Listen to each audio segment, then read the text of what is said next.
इस कहानी की शुरुआत में हम एक सिल्वर आल्केमिस्ट को देखते हैं जिसके पास सकार नाम का एक स्पेलन आता है और वो उससे कहता है कि ईश्वर के खिलाफ जाने वाले सभी आल्केमिस्ट को मरना होगा।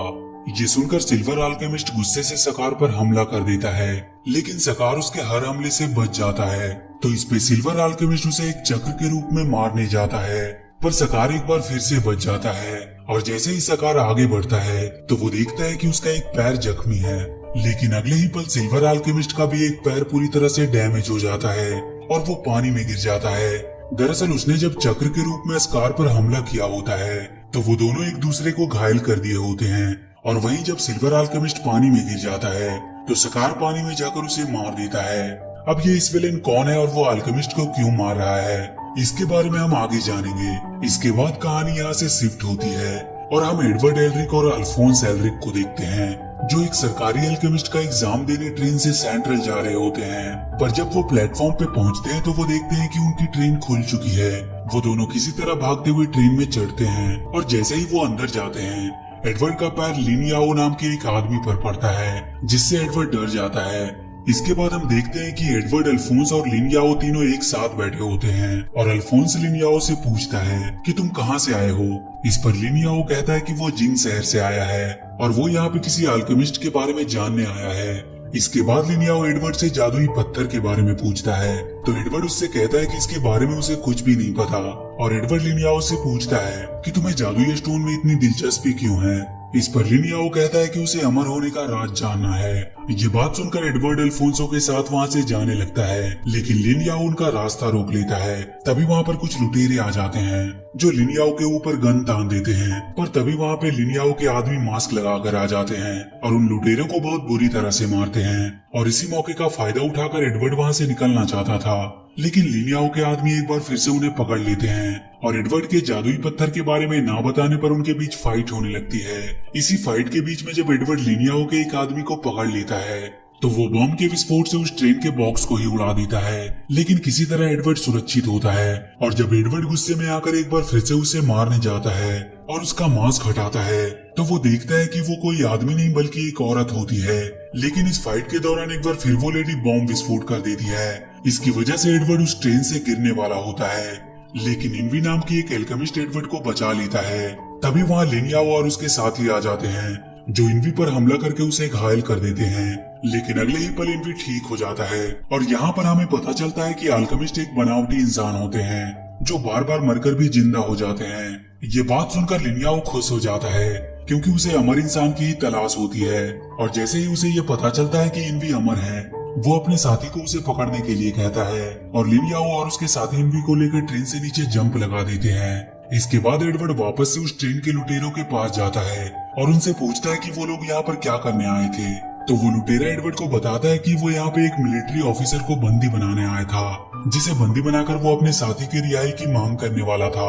तभी ट्रेन में कुछ हलचल होती है तो वो लुटेरा एडवर्ड को बताता है कि उन लोगों ने ट्रेन का ब्रेक फेल कर दिया है, जिससे ट्रेन के सेंट्रल स्टेशन से टकराने से उनके साथ वो मिलिट्री ऑफिसर भी मारा जाएगा। तभी अल्फोंस एडवर्ड को बताता है कि सेंट्रल स्टेशन आखिरी स्टेशन है, तो वो दोनों बाहर जाते हैं। तभी वहाँ पे वो लुटेरा आ जाता है जिससे टकराकर एडवर्ड गिरने ही वाला होता है कि तभी अल्फोंस उसे पकड़ लेता है, लेकिन तभी वो लुटेरा उन दोनों को ट्रेन से नीचे गिरा देता है। तो एडवर्ड अपनी पावर की मदद से ट्रेन की पटरी को हवा में कर देता है और अपनी समझदारी से ट्रेन का एक्सीडेंट होने से बचा लेता है और वो लुटेरा पकड़ा जाता है। वहीं हम रॉय मस्टंग कर्नल को देखते हैं जो उस ट्रेन में आ रहे ऑफिसर को लेने के लिए आया होता है, पर तभी वो लुटेरा भागने की कोशिश करता है तो कर्नल उसे अपनी पावर से घायल कर देता है। दरअसल कर्नल एक फ्लेम आल्केमिस्ट होता है जो अपने हाथों से आग पैदा करता है। कर्नल के पावर को देखकर सभी लोग हैरान होते हैं। तभी उस ट्रेन से मिलिट्री ऑफिसर किंग ब्रेडली निकलता है जो एडवर्ड की काफी प्रशंसा करता है। इसके बाद हम कर्नल रॉय मस्टंग को देखते हैं जो अपने ऑफिस में होता है और वो एडवर्ड को बताता है कि कोई सकार नाम का एक कातिल सरकारी अल्केमिस्ट को मार रहा है। इसीलिए कर्नल एडवर्ड के लिए बॉडीगार्ड लगाता है, लेकिन एडवर्ड अल्फोंस के साथ वहाँ से भाग जाता है क्योंकि उसे बॉडीगार्ड रखना पसंद नहीं था। जब वो रास्ते में होते हैं तो उन्हें मीचंग नाम की एक लड़की मिलती है जो एडवर्ड को बोना कहती है, जिससे एडवर्ड को गुस्सा आता है और इसीलिए वो उसके पीछे मारने के लिए जाता है। पर चंग भागते हुए सकार के पीछे जाकर छिप जाती है। तो एडवर्ड वहां से जाने लगता है क्योंकि एडवर्ड सकार को नहीं जानता था। पर तभी वहां पे एडवर्ड के बॉडीगार्ड ऑफिसर आ जाते हैं जो उसे वापस चलने के लिए कहते हैं। पर तभी वहां पे सकार आता है। वो ऑफिसर उसे मारने के लिए गन निकालता है लेकिन सकार उसे मार देता है। तो एडवर्ड उसके सिर पर लगे निशान से उसे पहचान जाता है कि वही है जो सरकारी अल्केमिस्ट को मार रहा है। तो एडवर्ड डर कर अल्फोंस को लेकर वहां से भागने लगता है। जब वो दोनों भाग रहे होते हैं तो अल्फोंस रास्ते में एक दीवार बनाता है ताकि सकार उनके पीछे ना आ पाए, लेकिन सकार उस दीवार को तोड़ देता है और उनके रास्ते को बंद कर देता है। तो एडवर्ड सकार से पूछता है कि तुम चाहते क्या हो और तुम सारे सरकारी अल्केमिस्ट को क्यों मारना चाहते हो। इस पर सकार कहता है कि वो उन लोगों की किए की सजा दे रहा है और इसके बाद वो एडवर्ड पर हमला करता है। लेकिन एडवर्ड के फुल अल्केमिस्ट होने के कारण उसे कुछ नहीं होता है।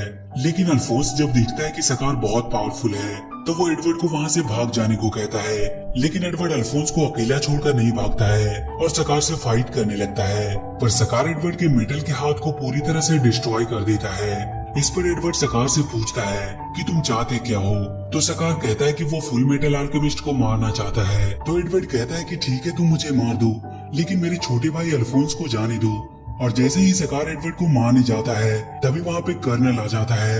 ये देखकर सकार कर्नल पे वार करता है। तो कर्नल सकार को अपने आग से जलाने की कोशिश करता है लेकिन उससे आग नहीं जलता है।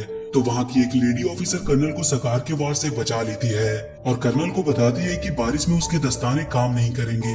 तभी वहाँ पे आर्मस्ट्रॉन्ग अल्केमिस्ट आ जाता है जो सकार पर हमला करता है और इसी मौके का फायदा उठाकर लेडी ऑफिसर सकार को गोली मार देती है। सकार घायल होने के बाद वहां से भाग जाता है। इसके बाद हम कर्नल को देखते हैं जो सबको बताता है कि इसवेलन पूर्वी कबीले वाले लोग थे जो इसवेला की पूजा करते थे और उन्हें अपना कुल देवता मानते थे। पर धार्मिक भेदभाव के चलते तनाव बढ़ गया जिसमें एक ऑफिसर से गोली चल गई और उससे एक इसवेलन के 13 साल के बच्चे की मौत हो गई, जिसकी वजह से हालत काबू से बाहर हो गए और वहाँ पे युद्ध छिड़ गया। और फिर 7 साल की लड़ाई के बाद मिलिट्री कमांड ने सरकारी अल्केमिस्ट के हाथों इसवेलन के कत्ल की योजना बनाई जिसमें बहुत सारे लोग मारे गए और बहुत से अल्केमिस्ट का इस्तेमाल एक जिंदा वेपन की तरह किया गया। और इसीलिए जो इसवेलन बच गए हैं वो सरकारी अल्केमिस्ट को मारकर उनसे बदला लेना चाहते हैं। ये बात सुनकर एडवर्ड गुस्से में आ जाता है और सकार को मारने के लिए जाने लगता है। तो वो लोग उसे समझाते हैं कि वो अभी ठीक नहीं है और अल्फोंस को भी उन्हें ठीक करना है। इसके बाद हम सकार को देखते हैं जो गटर के रास्ते जा रहा होता है। तभी वहाँ पे ग्लूटोनी और इनावी आ जाते हैं और वहीं लिनियाओ भी अपने साथी के साथ आ जाता है जो इनवी ग्लूटोनी को सकार सहित उन सभी को खा जाने को कहता है। लेकिन सकार अपने पावर की मदद से वहाँ एक धमाका करके भाग जाता है।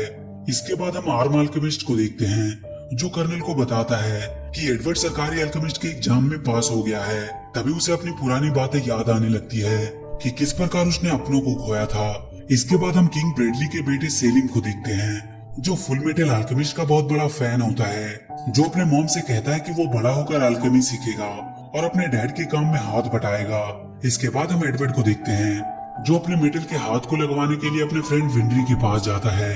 विनरी रात भर जाकर एडवर्ड के लिए एक बहुत ही शानदार मेटल का हाथ बनाती है और वहीं एडवर्ड जब अपने मॉम की कब्र पे जाता है तो वहाँ पे अपने डैड को देखकर वो बहुत हैरान होता है क्योंकि बचपन में उसके पिता उसे उसकी मॉम के साथ छोड़कर चले गए थे और इसीलिए वो उनसे काफी नाराज भी होता है। इसके बाद हम सकार को देखते हैं जो बेहोश पड़ा अपनी पुरानी यादों में खोया था और जब उसकी आंख खुलती है तो उसके सामने मीचंग होती है।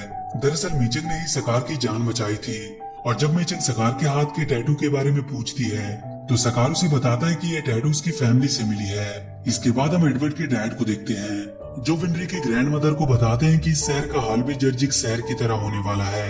ये कहकर वो वहाँ से चला जाता है। तभी वहाँ एडवर्ड आता है जो सारी बातें सुन लेता है और वो वहाँ से जर्जिक शहर के लिए निकल जाता है। और जब वो उस शहर के पास पहुँचता है तो उस पर कुछ इसवेलन का हमला होता है और वो लोग एडवर्ड को बंदी बनाने वाले होते हैं कि तभी वहाँ पे इसवेलन की सान माता आ जाती है जो उन लोगों को ऐसा करने से मना कर देती है। और जब एडवर्ड उनसे पूछता है कि उन्होंने ऐसा क्यों किया तो वो बताती है कि युद्ध के दौरान जब वो लोग घायल थी तो एक अल्केमिस्ट्रियन डॉक्टर पति पत्नी ने ही उन्हें बचाया था। ये सुनकर एडवर्ड कहता है कि उसके एक दोस्त के मॉम डैड भी डॉक्टर थे और उसके फ्रेंड के ही मॉम डैड थे जिन्होंने उनकी मदद की थी। इसके बाद वो एडवर्ड को बताते हैं कि वो दोनों डॉक्टर उनके मना करने के बावजूद उनकी इलाज करते रहे। और जब एडवर्ड उनसे पूछता है कि उनकी मौत कैसे हुई तो सान माता बताती है कि एक इसवेलन मरीज जिसके दाएं हाथ में बहुत सारे टैटू और उसके सिर पे एक निशान था उसी ने उन दोनों डॉक्टर्स को मार डाला। इसके बाद हम सकार को देखते हैं, जिसके पास उसके गुरु आते हैं, जो उससे कहता है कि वो उसके बारे में जानता है, लेकिन वो बेकसूर लोगों को मार रहा है, और अगर आज वो किसी से बदला ले रहा है तो कल कोई और उससे बदला लेगा, और इसीलिए इस बदले के सिलसिले को उसे खत्म करना होगा। इसके बाद हम सेलिम को देखते हैं, जो फुल मेटल अल्केमिस्ट एडवर्ड से मिलकर बहुत खुश होता है, और इसके बाद एडवर्ड अल्फोंस के पास जाता है और उसे बताता है कि विनरी के मॉम और डैड को सकार नहीं मारा है। उसके बाद वो अपने मेटल के पावर से अल्फोंस को ठीक कर देता है, और इसके बाद वो लोग बनावटी इंसान के बारे में पता लगाने की ठानते हैं। तभी वहाँ लिन याओ आ जाता है, जो उनके बातों को सुन लेता है, तो वो उनका साथ देने के लिए तैयार हो जाता है। और इसके बाद वो लोग एक प्लान बनाते हैं कि वो लोग शहर में टूटे हुई चीजों को जोड़ेंगे, जिससे सकार को जब उनके बारे में पता चलेगा तो उन्हें मारने के लिए वो बाहर जरूर निकलेगा। तभी वो लोग उसे पकड़ लेंगे, और वहीं लिन याओ उन्हें बताता है कि वो एक राजकुमार है, और वो अमर होने का राज इसीलिए जानना चाहता है क्योंकि वर्तमान के राजा काफी बीमार हैं, और वो उन्हें अमर होने का राज बताकर सत्ता हासिल करना चाहता है। इसके बाद एडवर्ड और अल्फोंस अपने प्लान की बात कर ही रहे होते हैं कि तभी वहाँ सकार आ जाता है, और उनके बीच फाइट होने लगती है, और वहीं विनरी भी उन दोनों को खोजते हुए उस शहर में आ जाती है, और उसे वहाँ के लोगों की बातों से पता चलता है कि एडवर्ड किसी से फाइट कर रहा है, तो वो भागती हुई उनके पास जाने लगती है। और वहीं एडवर्ड और सकार के बीच फाइट के दौरान एडवर्ड सकार से पूछता है कि तुम बेकसूर लोगों को क्यों मार रहे हो, और तुमने डॉक्टर को क्यों मार डाला जिसने तुम्हारी जान बचाई। तभी वो देखता है कि वहाँ विनरी आ गई है, जो एडवर्ड की सारी बातें सुन चुकी थी, और अपने मॉम डैड की मौत की बात सुनकर काफी दुखी होती है। तभी विनरी को वहाँ पे एक गन दिखाई देती है, और जब विनरी उस गन को लेकर सकार को मारने जाती है तो एडवर्ड उसे ऐसा करने से मना करता है। तभी मौके का फायदा पाकर सकार वहाँ से भाग जाता है, तो अल्फोंस उसके पीछे जाता है और एडवर्ड विनरी को संभालता है।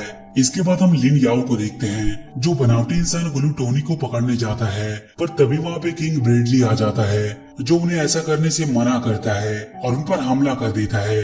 और जैसे ही किंग ब्रेडली लिन याओ पर वार करता है तो किंग ब्रेडली की साथी उस वार को अपने ऊपर ले लेती है, जिससे वो घायल हो जाता है। उसके बाद किंग ब्रेडली और लिन याओ के बीच फाइट होने लगती है, पर तभी ग्लूटोनी किंग ब्रेडली पर गिर जाता है, तो लिन याओ इस मौके का फायदा उठाकर अपने साथी को लेकर वहाँ से निकल जाता है।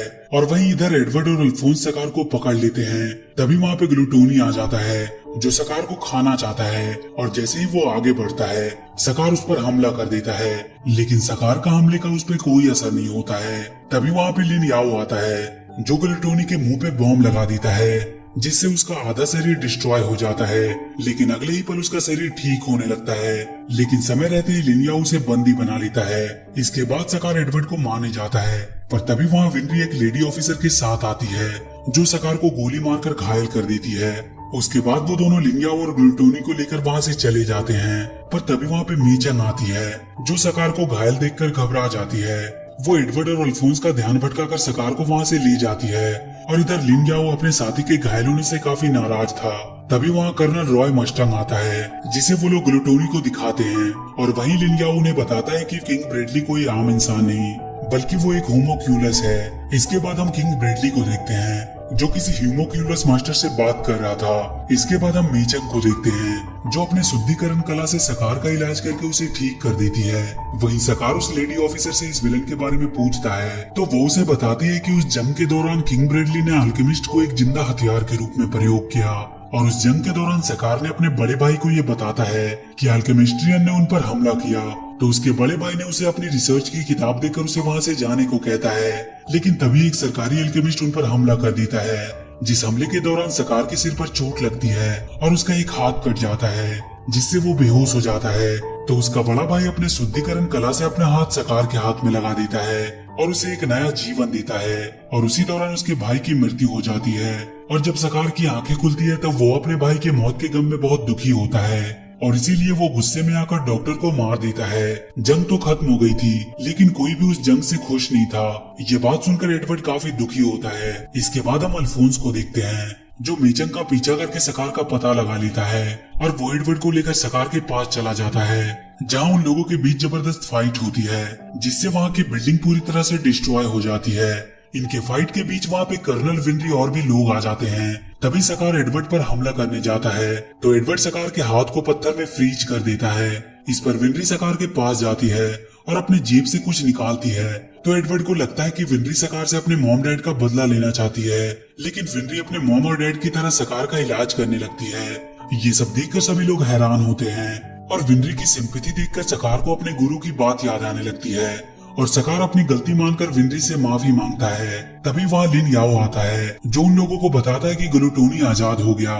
तभी वहाँ ग्लूटोनी आ जाता है जो उन पर हमला कर देता है और इसी बीच सकार वहाँ से भाग जाता है और जैसे ही ग्लूटोनी विनरी को मारने वाला होता है, सकार विनरी को बचा लेता है और सभी को वहाँ से जाने को कहता है। तो एडवर्ड कर्नल से विनरी को वहाँ से ले जाने को कहता है और वो अल्फोंस और लिन याओ के साथ ग्लूटोनी को मारने के लिए वापस आता है।